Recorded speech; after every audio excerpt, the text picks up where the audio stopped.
That's right. The champ is here, loved by many, hated by few, respected by all, second to none. I'll do it again. Loved by many, hated by few, respected by all, second to none. I always do that second to none with this. Oh, really? I Oh, always, okay. Yeah. I've seen that before.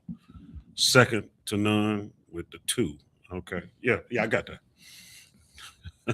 Man, you ain't gonna do me like y'all did Afro Man in court. that. You know what? I read that article. I didn't really get a chance to see him. They say Afro Man was going off, Oh man. man, I'm gonna send you the deal on my political page. I'm gonna tag you on it, man. Right. Oh, Afro Man, we did real well in court, man. Well, he won. And I'm He saying he won. did real I well mean, in he won court. on all, but I didn't even know anything about the Afro Man, court case. Yeah, until I got high. Till you got high. No, that's how Afro Man got in folks. I would just bring y'all in on this.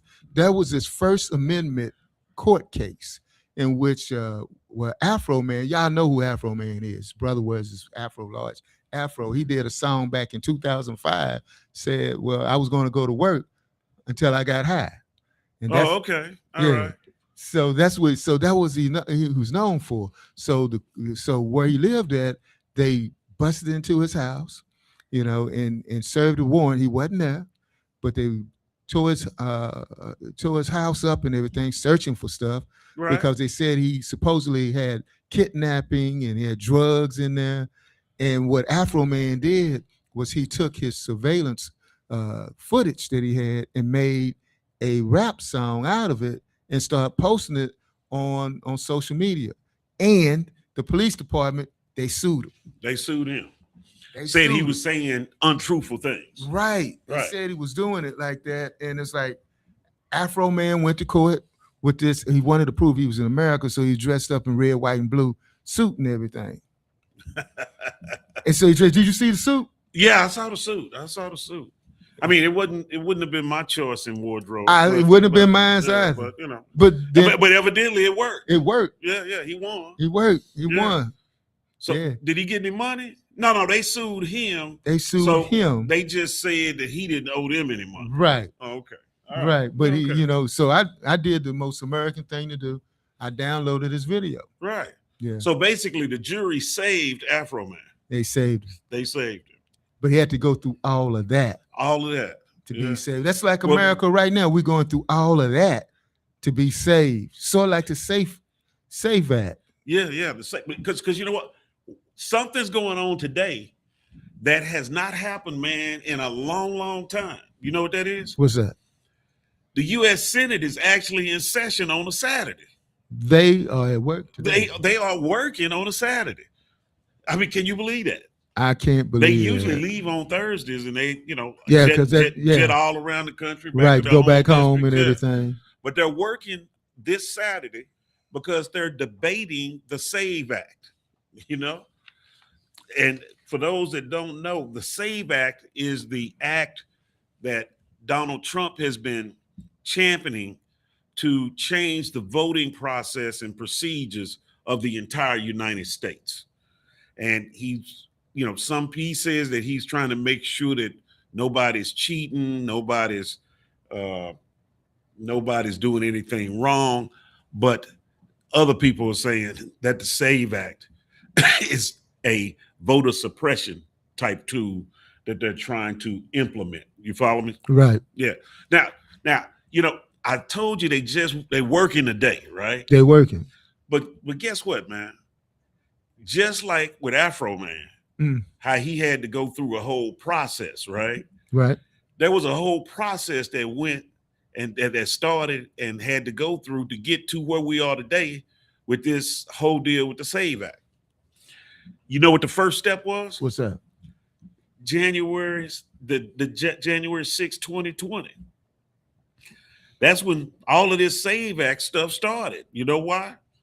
Because Donald Trump lost an election and he wanted to tell everybody that he was cheated out of it, that there was rampant fraud, and which led to what? The individuals that were doing what? Ransacking the Capitol. Insurrectionists. Right. So the insurrectionists. So then we've had 4 years of him in exile where he is just ginning up the whole thing about, hey, there's nothing but cheating going on. I got cheated out of this, that, and the other, right? And so this has been a long process. It is a long process. And so what we're going to kind of look at is we're going to look at what that process has been, and then we're going to talk about some of the mechanics of the SAVED Act and different type of mechanisms that he has tried to use over time to implement these same type provisions. You follow what I'm saying?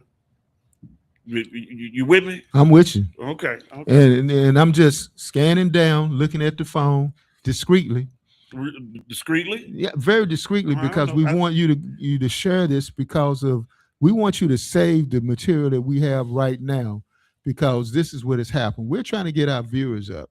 We're trying to get our viewers up because what we are serving right now is something that Facebook, Meta, and also X, which is Twitter, the former Twitter, has dumbed down. They are trying to make sure that you don't get this information out. Right. That is the reason why I was doing what I was doing, putting it through various groups, because we want you to go ahead and get this information out. Because if we don't get this information out, we won't be safe. Right. And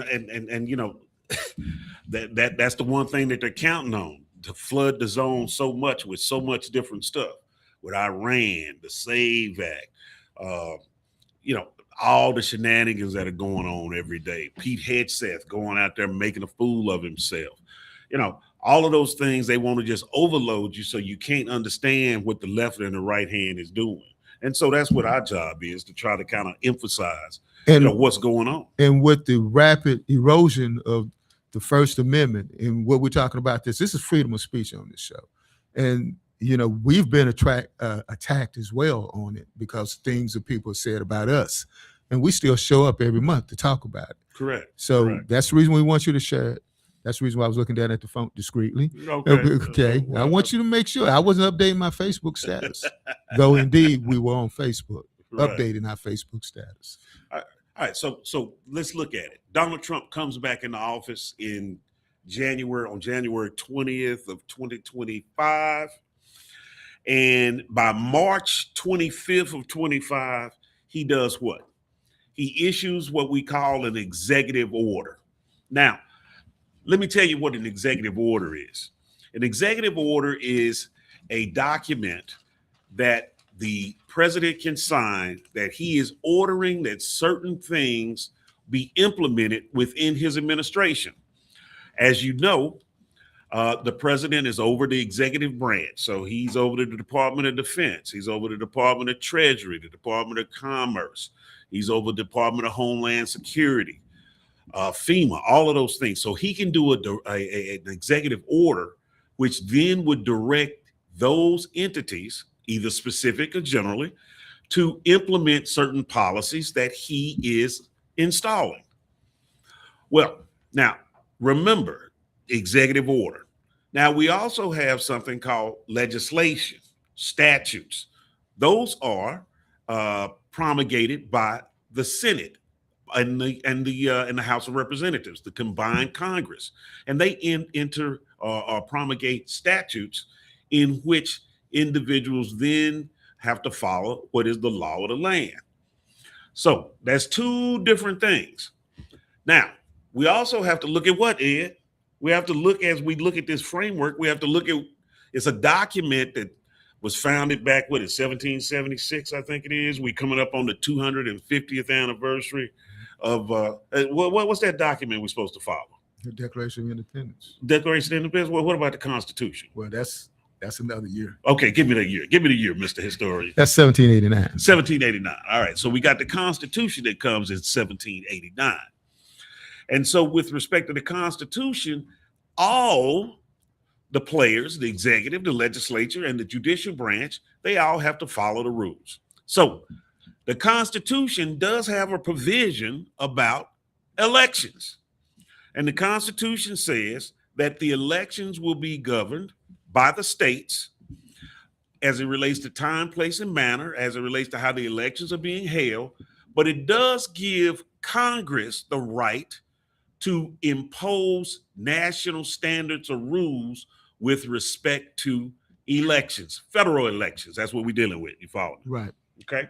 So I know that was kind of like, that was kind of like education rock or something. But Yeah, it was. It was, but it but was necessary. but it was It's necessary. necessary.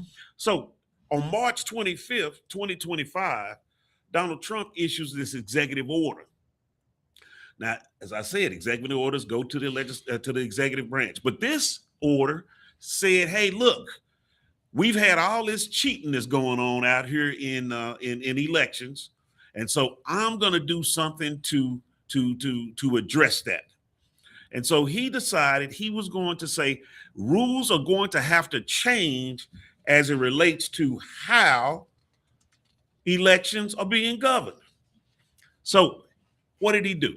He issued this executive order, and it said a lot of different things. There's an agency that promulgates a voter registration form. Okay, then you used that word 4 different times. Promulgate? Yeah, go Oh, ahead. I'm sorry. All right. I mean, because issue. That means they put it out. I'm trying to help you out, folks. All right. I know y'all trying to listen. Everyone didn't go to law school. Well, you know what? That's right. They put it out. They put it out. They put there it you out. go. Right. I just okay. All right. Proceed, counsel. And so they put this form out, and so this form is the one that is utilized by the states. The states can come up with their own form as long as it's consistent with what's supposed to be on the federal form. Now, Donald Trump has decided that as it relates to this form, that it needed to include something about a person's citizenship. Right. Okay. But that was not what the law said. That's not what the statutes that Congress had issued pursuant to the election clause that was in the Constitution. And so that was something that individuals said, well, that's outside of his purview. That's not in his authority to be able to change the form to require the form to show that an individual was actually a citizen of the United States. Now, I know some people are sitting on saying, well, what's wrong with saying somebody's a citizen of the United States or showing that? Well, whether you were a citizen or not was already taken care of, because when you do your registration, you have to say that you are a citizen, and you have to swear under the penalty of perjury that the information that you have given is correct. So if you're not a citizen and you swear that you are a citizen and you vote, right, then you could be charged with an election type criminal offense. So, that being the case, it really wasn't anything that just was needed as it relates to that. He also wanted to do what? He wanted to change how mail-in voting occurs. All right. Now it's really odd that he is so hell-bent against mail-in voting when he has mailed in vote. He's used mailed in voting. I've never seen Donald Trump go to election ballot box. Right. He always does mail-in voting. But for some reason, for other people to use mail-in voting, he thinks that's just wrong. All right. In addition to mail-in voting, which he wanted to stop, if an individual did use mail-in voting, his position is that if the ballot was not at the polling place by the date of the election, that it shouldn't be counted. And that's a lot of states have different rules. In the law, we had this rule called the mailbox rule. All right. And the mailbox rule basically means that if I have to get something into the federal government or maybe to a state or to a court, and I have to do it by a certain date, if I place it in the mail and it gets a stamp on it for the date of the deadline, then it is effectively been filed pursuant to that to the date that's on the envelope. So, like when you file your taxes, right? Like when you file your taxes, yeah, good deal. So if you get it in there, because you know what happens when you file your taxes, you go down there, right? It's a big long line of people that's at the post office. You got 5 or 6 people sitting out there with the big bins, and they're taking the deals so they can make sure that he gets that proper date on it. So, that's been, something that's been historical, but Donald Trump didn't like that. Okay. And so in addition to that, he also, this executive order, it also said, well, hey, they're going to have to prove their citizenship and there are only certain things that we're going to accept. You know, you got to bring your birth certificate down there, or either a passport. Now, I don't know about y'all. I mean, I didn't really travel too much out of the continental United States for probably more than half of my life, where I didn't even have a passport. And so, you know, think about all the people that don't travel, that don't have passports. I mean, how would they be able to have that passport to show that they're a citizen of the United States? Well, don't they have a birth certificate? Well, yeah, but how many people just keep your birth certificate around? I mean, when I was a young buck, my birth certificate was at my mom's house. I mean, it wasn't probably till I was 35 that I actually got my own birth certificate from my mom. What if something had happened? What if the house had burned down? What if my mom had died at an early age before that and I didn't know where the birth certificate was? I want to crack a joke so dang bad. Look, I don't say it. What you gonna say, man? It'd be like, I can't vote. My birth certificate over my mama's house. I mean, that don't sound right. But that's exactly the way it is in Black Alert right now. That's exactly the way it is with black folks. But you know what? That's the way it is with people, period. There have been studies that show that half of the people in the United States do not have access to either their birth certificate and or don't have a passport. True. You know? True, because if you don't travel, it's no need for it. Right. And so if somebody asks me if I'm a citizen and I say yes, I mean, what do I have to show that? Okay. Now, but let's look at this though.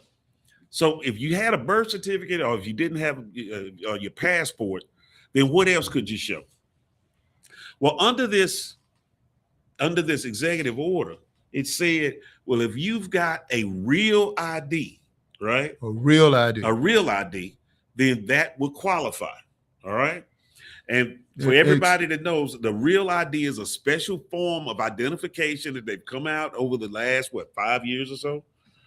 And it's a special type, you've heard people say, you've seen those commercials where they say you got to have a real ID to fly now, right? So it has these certain marks on it, things of that nature. However, listen up to this, Ed. The executive order said that your real ID was only valid to establish you're a citizen if it notated on it that you were a citizen. It's not listed like that. It's not listed.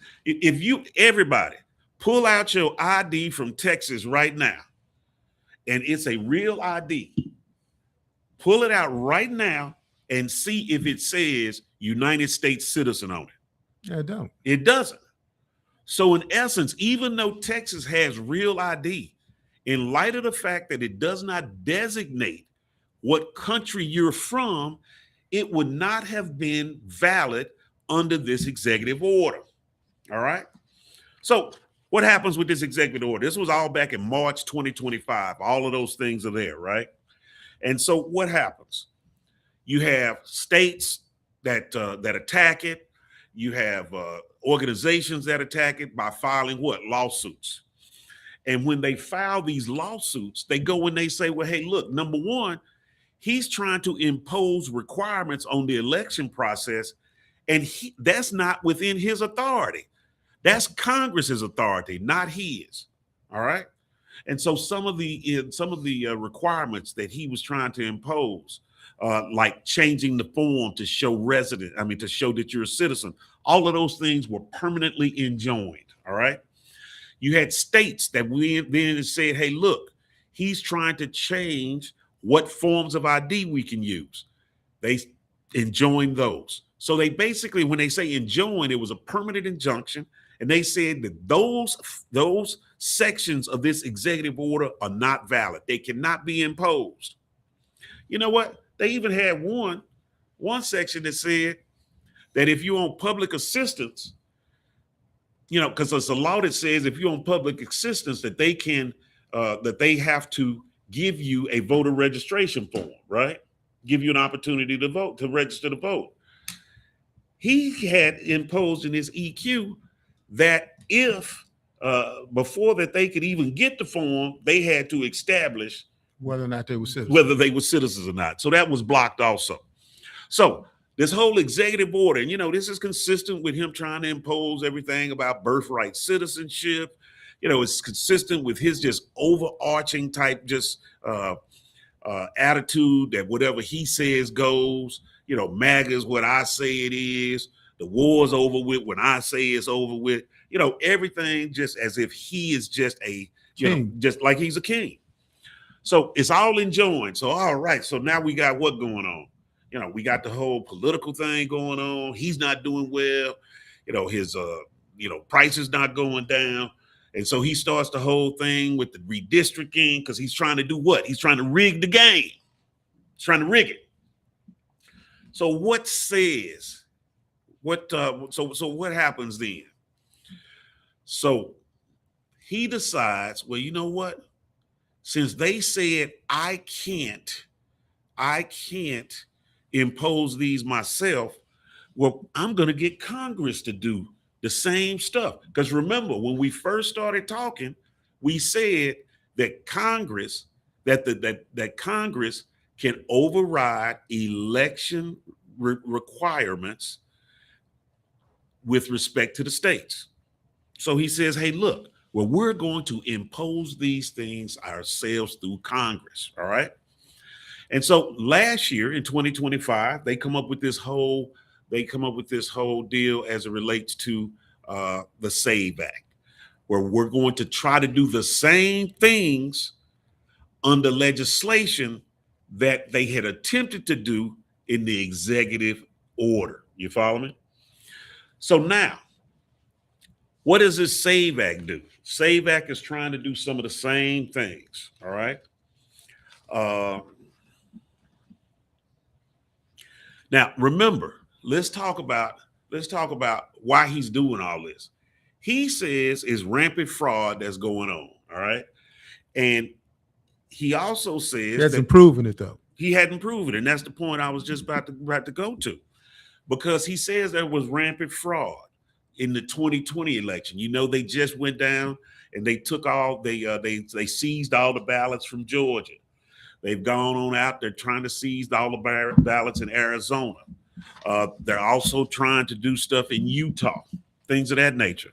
But the thing is that a lot of these states did audits as it relates to these ballots that they're talking about. If you remember back in 2020, it was a big thing. They had the ninjas of the what was the name of the group? They called themselves something ninjas, and they were supposed to be the individuals that went in. They said some of the ballots had come from China, so they were looking and trying to see if they could detect bamboo in the ballots. Right? Wow. They went through this whole rigmarole. That's just like some ninjas. Yeah, they went through this whole rigmarole, and I mean, this took months and months. The court battles, this, that, and the other. But they did their audit, and they came back and said that the election was fine.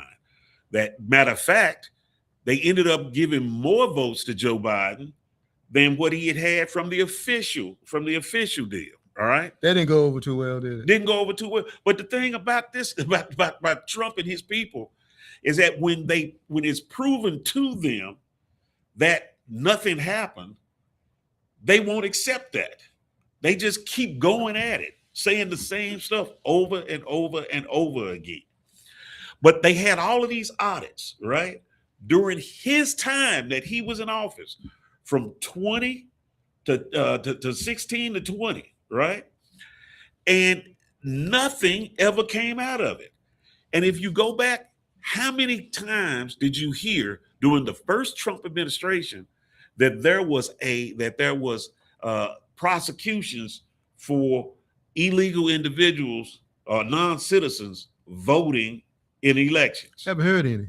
Yeah, I mean, you hear one or two, or I mean, that's nothing. Yeah, nothing. But you had 140 million people voted, right? And you get one or two. Yeah, I mean, you would think the way he's talking, they've lined up 35,000 people voted in this state, 45 people voted in this state, right?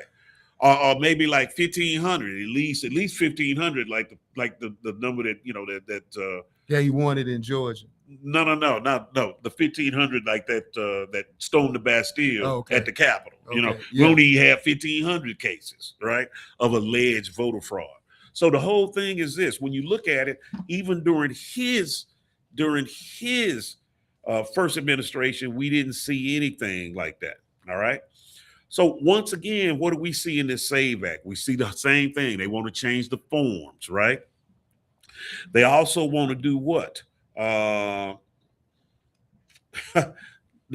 check this out, man. Check this out. They want to be able to go through and to oversee the voter rolls for the states. All right. You remember it's a big deal. We talked about this a few shows ago, where Texas sent their voter roll to the Department of Justice or Homeland Security, one of them, right? So what do you think they up there doing with that? Purging. Yeah, they purging. They looking at it, right? Yeah. They looking at it. Yeah, you got to vote again. I mean, you have to go ahead and prove. Just my thought process. They purging the rolls. Right. All right. Because what they're going to do, because when Texas supplied that voter roll to the United States, they did it under an agreement. That agreement said that the government is able to look through and to cull and purge those rolls, and they're going to be giving information back to Texas that they have contractually agreed to follow. You follow what I'm saying?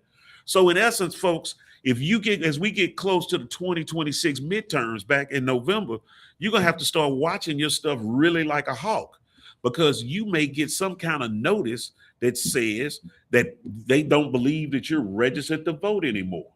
And so that's something that you have to be very, very, very cautious about. Now, generally, under the old law, they couldn't remove you from a voter roll unless you did not vote in 2 consecutive general elections, right? Not a general and a midterm, 2 consecutive general elections. And then they would have to do what? They would have to send you a notice, right? And then you would have to either respond from that standpoint, right? With this SAVE Act, they want to go through where they're going to be purging stuff on a 30-day basis. Wait a minute, 30-day basis? 30 days. So explain 30 days. Yeah, every month they're going to be sending stuff, hey, wiping folks off the list, right? Every 30 days. Okay? You know, and they call that what? Voter roll maintenance, all right? So, you know, that's one of the things that we just have to be careful of. Another thing with the SAVE Act, they want to change not only the fact of how, right, or what you have to provide to register, right? And when I say provide, they want you to give some type of information that you're a citizen, right? No more just the affirmation. But they also want to change how you would have to register. Now in Texas, right now, we can register one of 3 ways. You can go down to the election board and you can fill out the form yourself, right? You can do what? You can go online, fill out the form, print it out, sign it, and mail it in, right? Or you can get a card, the election application, you know, from the library, you know, different little places where they have. You have to fill it out, sign it, and mail it in. And it would be processed, and then you would be what? A registered voter. Well, under the SAVE Act, that's not how they want to do it now. They want to allow you can still print it out and mail it in. You can still do what? Get your card from somewhere, fill it out, and mail it in. But before your registration will go on the book under the SAVE Act, you then have to get your citizen papers and go down to the place and show those to them to do what? To be registered. So now I have to go ahead and show my citizenship papers and go down to the election board and say, this is how we do it. Well, now all you have to do is send your application in but with if your this passes, affirmation. If this if this passes, you would send it in, and then before you would have to then get your birth certificate, your real ID, or your passport, and you would have to go down and show it to the people. So how many people do you think are going to have time to take off work, to take off from school, to take off from their daycare, They're just from their not going to child do it. care It's responsibilities? making voting harder. It's making voting harder. So why would you have a situation when we don't have a problem as it relates to rampant voter fraud, right? Then why are we making it harder for people to vote if this passes? Why would we do that? You know the reason why. Yeah, once again, if you have identification as a real ID, and if it does not designate you as being a citizen, that's not going to be valid. Okay? So all of this stuff here is just being implemented, right? To do what? To just make it harder for folks to vote. That's all it would do. All right. Now, the thing is with the SAVE Act is that if you remember back when Biden was in office, after George Floyd, we wanted to pass the John Lewis voting bill. You remember that? But a problem that's in the Senate is that unlike the House of Representatives, where you just need a majority, in the Senate, you have a rule that's called the filibuster. And so the filibuster means that you have to get 60 people in the Senate. There's 100 total, so you got to get 60% of the people to say, "Hey, look, I'm going to vote yes on this to at least debate whether we are going to pass this or not." And if you get that 60, then of course it comes up and it could win 51-49, right? 55-45. It could lose 100-1. I mean, 100-0, whatever. But you have to get that initial 60 people. All right. So as it relates to this SAVE Act, and remember, Donald Trump is just pushing this. We got to have this SAVE Act. If we don't get this SAVE Act, we'll never win again. But if we get the SAVE Act, we'll never lose again. We being the Republicans. So for him to get this passed, he doesn't have their 53 senators that are Republicans in the current Senate. So that means it's 47 Democrats. So that means for the SAVE Act to pass, you got to have at least 7 Democrats who say, "Hey, look, we're going to move this to a vote." The problem is they don't have 7. All right. They don't have 7 Democrats who would say that. So you're sitting here and you're saying, well, hey, if they don't have 7 Democrats, then they're not going to be able to, move forward with the SAVE Act. Right. Well, that's not the case, because the Senate has done what in the past? They have chipped away at the filibuster for certain things. Some of those things that they chipped away at was, as it relates to Supreme Court justice, positions. You used to have to have the 60 threshold. Now you just got to have 51, right? And so they said they did that on some things because, the opposing party was, clogging things up. People weren't moving forward, stuff like that as it relates to putting personnel in the government. All right. Well, what Donald Trump wants them to do now is to change the filibuster rule for the SAVE Act. Just for this act itself. Well, just for this act. Well, that's what he says, just for this act, but it's probably for everything. So he wants them to change the filibuster. And so what he has been doing is pressuring the different senators to get them to agree to change the filibuster, that we don't need 60 people to bring it to a vote anymore.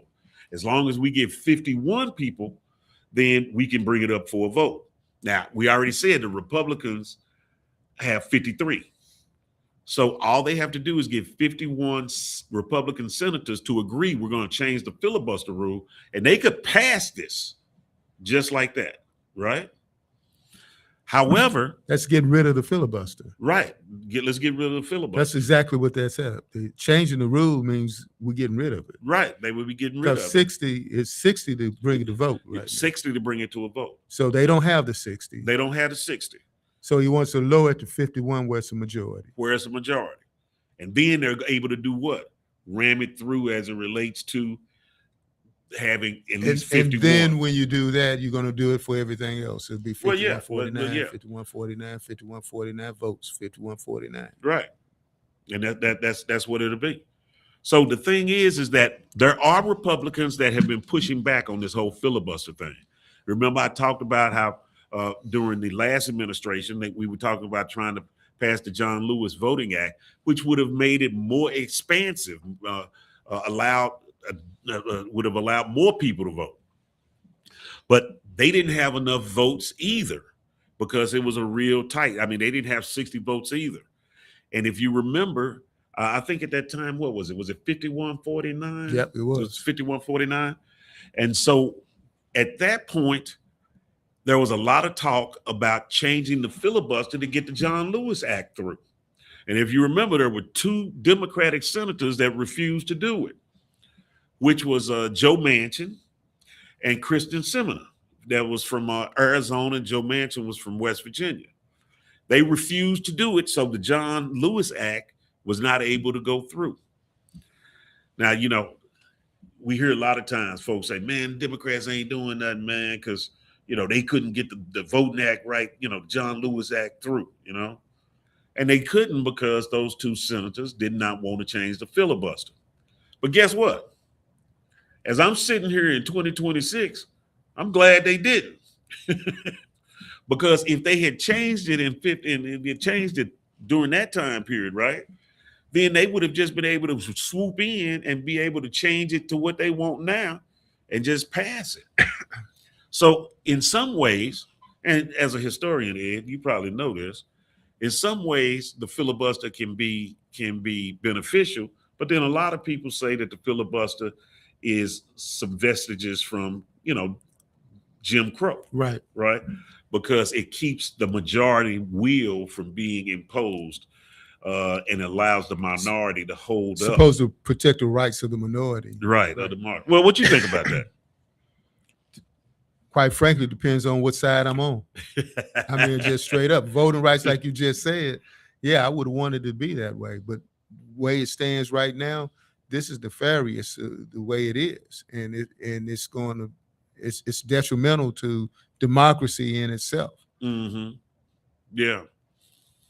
Because if we always go by the majority, then the minority has no rights whatsoever. Yeah, that's true. So unless they become the majority. Unless they become the majority. And that is exactly the way it is.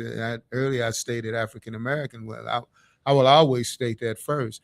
But African Americans only constitute 12% of the population. We will always be the minority. There's no way we're gonna catch up. Right. So therefore, you know, we have to have some kind of rules and mechanisms to protect our minority status, so we won't be outsourced, for lack of a better word. Right. We need to protect us.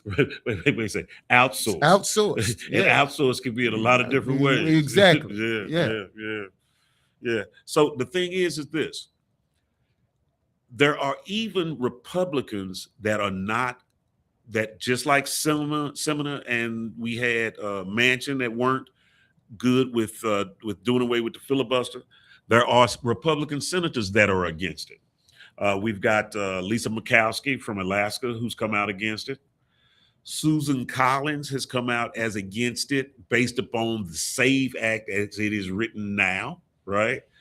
Tom Tillis from North Carolina has come out against it to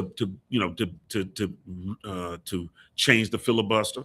The old crow, what's his name? Trump calls him the old crow. Kentucky? Yeah, from Kentucky. What's my man's name? When you just said Kentucky, you got me on that one. Right, the former leader of the Republicans. He's against it, and there are a few other ones that appear to be against it also. So the thing is that John Thune, who is the leader of the Republicans right now, he has said that there are not enough votes to pass the SAVE Act. There are not enough votes to do it. So then why are they at work today? That's what we're talking about, because they're doing what? They're trying to get it through because that's what Trump is demanding. Okay, so now we get down to the crux of the matter. If they say the votes are not there, what are they really selling up there now to get this through? Well, the thing is this: they, as I stated, they were trying to change the filibuster. Then they came up with this whole thing about we're going to be doing a talking filibuster. You remember that old movie, Mr. Smith Goes to Washington, Mhm. where you sit on the floor of the Senate and you talk until you're exhausted and things of that nature for weeks on weeks. Right. They were saying, well, we're going to put them on a talking filibuster. But I did research on the talking filibuster. I mean, the talking filibuster would not do anything to help them unless they reformed the filibuster rule. So I really didn't understand what this whole thing was about with the talking filibuster, right? How that would get them over. So basically, what they're trying to do, they say, on what they're outwardly saying is that we're going to do this because we're going to put the Democrats on the record to vote against this, even though most people are for voter ID. All right, and think of it when you ask people, because when voter ID passed in Texas, right, and people started complaining about it, I was like, well, I've always just showed them my ID. I never even knew it was an issue, right? But I have seen people, who brought stuff up there other than their ID, other than ID to be able to vote, back before voter ID. But the thing is, if you poll just because should somebody be able to show their ID, yeah, well, that's one thing. But this act, as we've already outlined, is trying to do more than just have you show your ID. It's trying to make you show that you're an American citizen rather than just affirming that I am. I mean, my whole thing is this: I'm in court all the time, right? And one of the questions the judge asked, as a person is doing a plea, or if a person is about to be, convicted of something, they ask, "Are you an American citizen?" Right? And the person says, "Yeah, I am." Right? Now they warn them just in case they're not, right? But nobody ever said, when somebody said I'm an American citizen, no judge has ever said, "Well, I need to see your birth certificate or you got your passport with you to prove that," right? So my thing is that if it's good enough for me to give an affirmation in court that I'm an American citizen, right? Then why wouldn't it be good enough when I'm affirming under penalty of Perjury. perjury that I'm an American citizen? Mhm. And it just seems for an issue that has not been established, that is a problem, right? There's nothing that indicates that we got rampant voter fraud. So what do you think the Republicans going to do?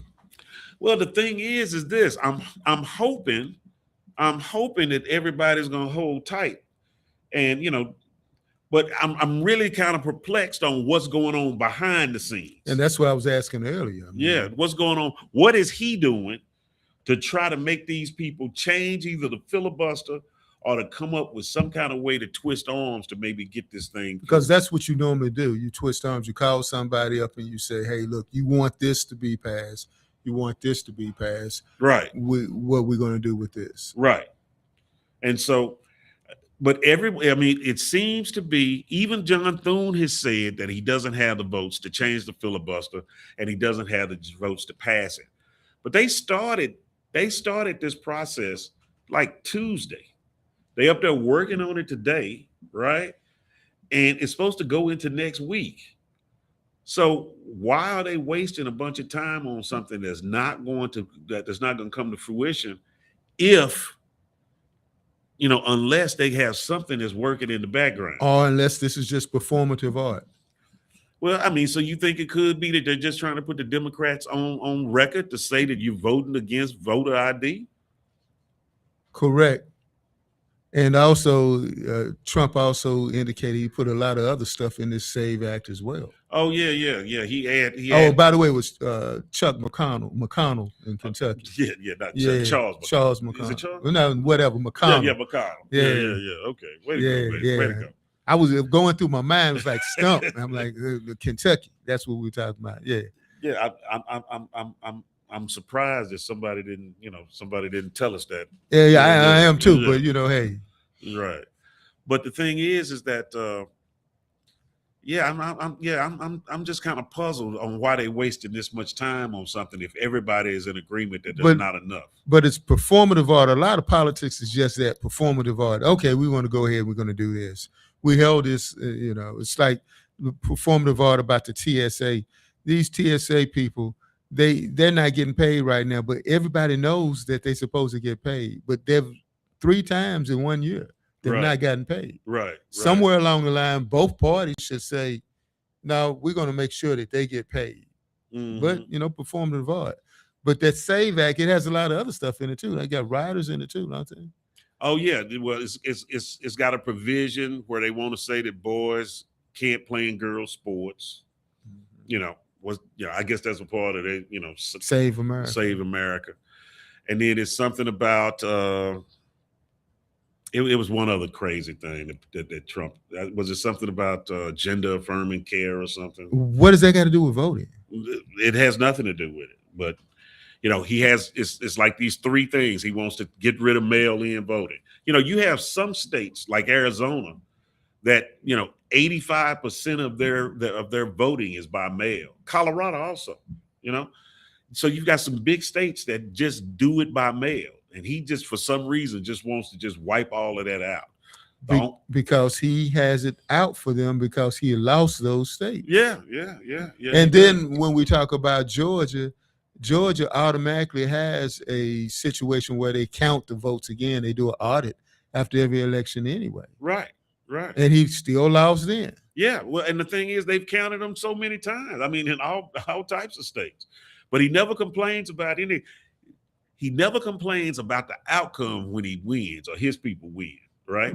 But if you notice, before any election, whether he ends up winning it or not, he starts talking about it's rigged before the election. It's like a pickup game of basketball. Right. He said when you call your own fouls, and okay, foul, I call it on you. You double dribble, But when I double dribble, I didn't double dribble. Yeah, but it's also kind of like working the ref, to keep the basketball analogy. He starts working the ref before the game is over with, so he can then have a complaint, right, of why he lost. Why I lost because it was rigged in the first place. And it puts it in his little people's mind, and they just kind of run with it. Because just like Chris Christie said the other day, said that Trump told his wife that, hey, if you keep saying it, no matter if it's a lie or not, but if people you keep saying it, people going to believe it. And the thing is that he's talking about stuff that people don't have a personal stake in, or something that the person cannot personally judge themselves. They just hear, oh, it's cheating in the voting. It's cheating in the voting. And they would think, oh, these other folks are cheating. Now, one thing that might work in his favor, against him, is that he keeps talking about, that this affordability is a hoax, right? And he keeps saying it's a hoax and it's a hoax and it's a hoax. But people are out there living their lives every day. These gas prices are higher now, right? This beef and all that stuff is higher. So for him to keep saying it's a hoax, right, that everything's fine, and that's not the lived experience of people, they can then kind of say, you know what, he's lying about this, so he's lying about everything. So I did on one of my posts earlier this week on affordability. They still don't believe it, though. MAGA, they still don't believe it. Well, you know what? 35% of the people, man, hey, man. Well, it'll always be that way. Yeah, it'll be that way. But we have to, that's what I said. If 51% of the country voted for this guy, they voted for him, you have to draw those numbers I think it was down. more like 49.9. Okay. Yeah, right. but well, let's go with my analogy. Okay, 51. Okay, let's go with yours. 49.9%. If we draw those numbers down to 35%, then he's in trouble. Oh yeah, well, I think he's in trouble now, because I think the whole independent. There are as many people who indicate that they're independents, right? As there are people who say they're Democrats, as people who say they are Republicans. We got to draw his numbers down in Texas. Yeah, but I think it's going to be the people. I'm just saying it. I'm just saying. I'm not disagreeing with you at all. I'm just saying we have to draw his numbers down, and he has to draw those numbers down, and he will draw those numbers down SAVE Act being one of those things. Right. If his folks up in on Capitol Hill say, "No, we're not going to do that," that'll draw his numbers down some too. Yeah, yeah. Well, I think this whole war deal is going to draw some numbers down. I think the fact of he's not.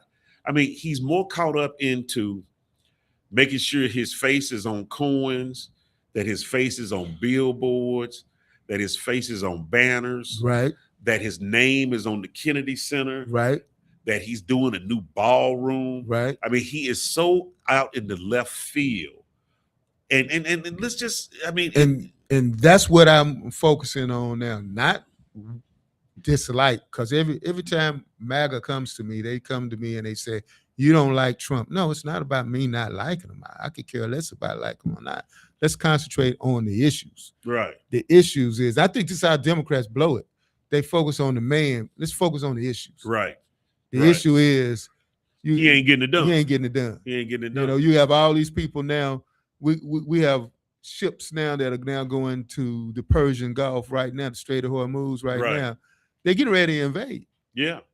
You know, Well, but the thing is, remember, a few shows ago, maybe right after, maybe about 6 months in, right after he had gotten elected, give them what he wants. What did I say then? I said you got to give the people what they want. Yeah, that's right? what they want. Okay, so And that's I'm what they gonna want. shove it right down their throat. All right, but listen to me. Remember I something. want to get in both cameras. I want to shove it down their throat. But remember one other thing that I said too. I said, let's not take that approach of shoving it down their throat. What you got to do is you got to tell them, hey, man, he done changed. He ain't the same dude that he was before. This not Trump 1.0. This guy's different now. It's not that you made a bad decision. This guy's just changed on us now. That's how you appeal to them. It's not you, buddy. It's not you, Harless. You've been there.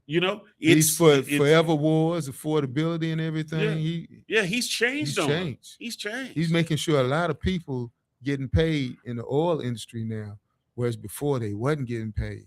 Wait, in the oil industry, man, he's making sure everybody getting paid.